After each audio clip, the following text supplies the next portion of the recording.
March 17, 2026. The skyline of the Iranian capital was illuminated by a series of colossal explosions in the early hours of Tuesday, as Operation Epic Fury entered its most violent phase to date. In a coordinated assault that military analysts are calling a proto-sixth-generation air campaign, U.S. Navy warships and F-35 Lightning II jets launched a high-intensity strike operation targeting the heart of Tehran's remaining military and intelligence infrastructure. The strikes come amidst a widening conflict that began on February 28, 2026, and has now evolved into a sustained air campaign aimed at the total degradation of the Iranian regime's strategic capabilities. The tip of the spear, F-35s penetrate the impenetrable. The hallmark of Tuesday's operation was the surgical precision of the F-35 Lightning II. Operating from both the Mediterranean and regional carrier groups, the stealth fighters successfully bypassed what was previously thought to be one of the densest air defense networks in the world. Reports from the ground and satellite imagery confirmed that the strikes focused on three primary sectors.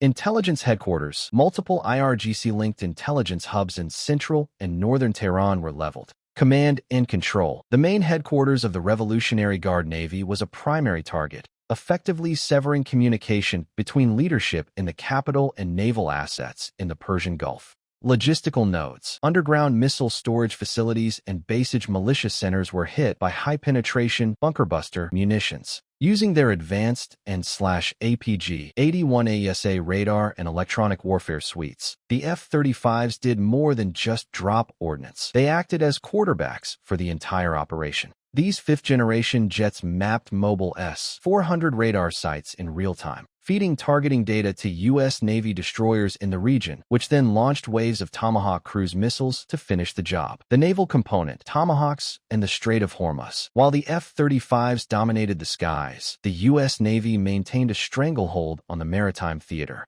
From the waters of the Arabian Sea, Arleigh Burke-class destroyers unleashed a barrage of missiles, synchronized to hit Tehran's coastal and inland defense perimeters simultaneously. The intensity of the naval assault coincides with a desperate situation in the Strait of Hormuz. Iran has effectively blocked the crucial waterway in retaliation for the ongoing strikes, driving global oil prices to historic highs and prompting President Donald Trump to call for an international coalition to reopen the passage. "We have a precise plan," stated a military spokesperson in a recent briefing. "We have identified thousands of targets, and we are eliminating them systematically." The regime's ability to project power, either in the air or at sea, is being dismantled. Casualties and the human toll. The scale of the destruction in Tehran is significant. Local reports and human rights organizations like Hrana suggest that the combined death toll from the conflict has surpassed 3,000, with thousands more wounded. The strikes on March 17 alone have reportedly leveled several high-rise security buildings. While the U.S. maintains that it is targeting military and security facilities,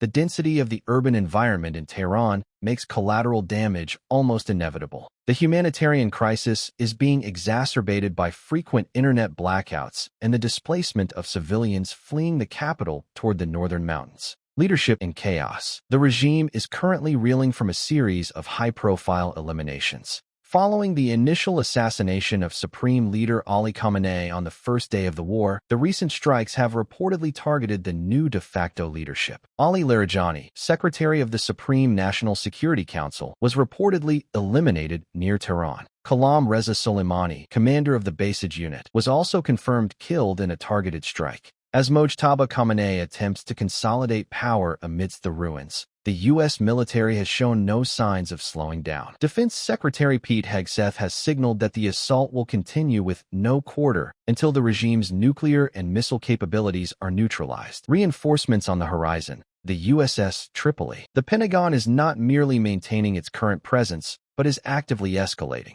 The USS Tripoli, an amphibious assault ship carrying roughly 2,500 Marines and an additional detachment of F-35B Lightning II jets, is currently steaming toward the Middle East. This reinforcement suggests that the U.S. is preparing for flexible options, which could include 1. Amphibious raids, targeted ground operations to secure coastal missile batteries. 2. Karg Island. Sources indicate that the administration is considering seizing Iran's primary oil export terminal to deliver a final economic blow to the regime. 3. Hormuz security, using marine expeditionary units to escort commercial shipping through the contested strait. Additionally, these high-readiness units provide a lightning-fast response capability to neutralize mobile cruise missile launchers hidden along the jagged, cave-riddled Iranian coastline. Global repercussions. The world watches with bated breath as the Second Iran War reshapes the geopolitical map. NATO forces have already been involved in intercepting Iranian retaliatory missiles near Turkey, and several Gulf states have reported strikes on their own soil. As smoke rises over Tehran, the message from Washington is clear. The era of maximum pressure has transitioned into a period of maximum kinetic action.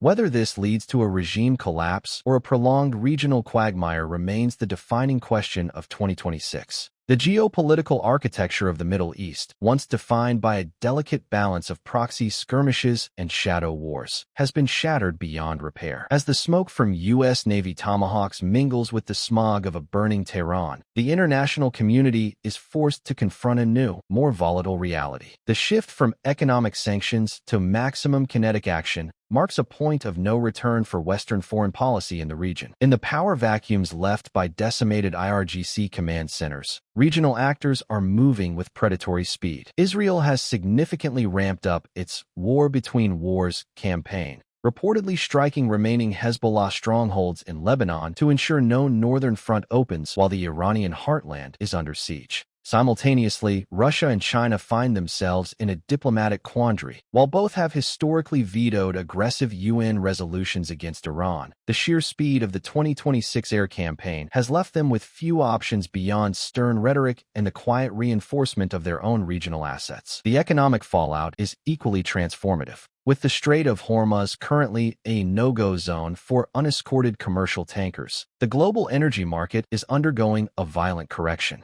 Oil-dependent economies in Asia are scrambling to secure alternative routes, leading to an unprecedented strengthening of the Trans-Saharan and East Siberian energy corridors. Furthermore, the internal stability of neighboring nations hangs by a thread. Protests have erupted in several Arab capitals, some in solidarity with the Iranian people, others fueled by the skyrocketing cost of living. If the 2026 conflict does not result in a swift transition of power, the Second Iran War risks becoming a centrifuge of instability, spinning out refugees and radicalization that could haunt the borders of Europe and Central Asia for a generation. The world is not just watching a war, it is watching the birth of a new, or perhaps more chaotic, world order.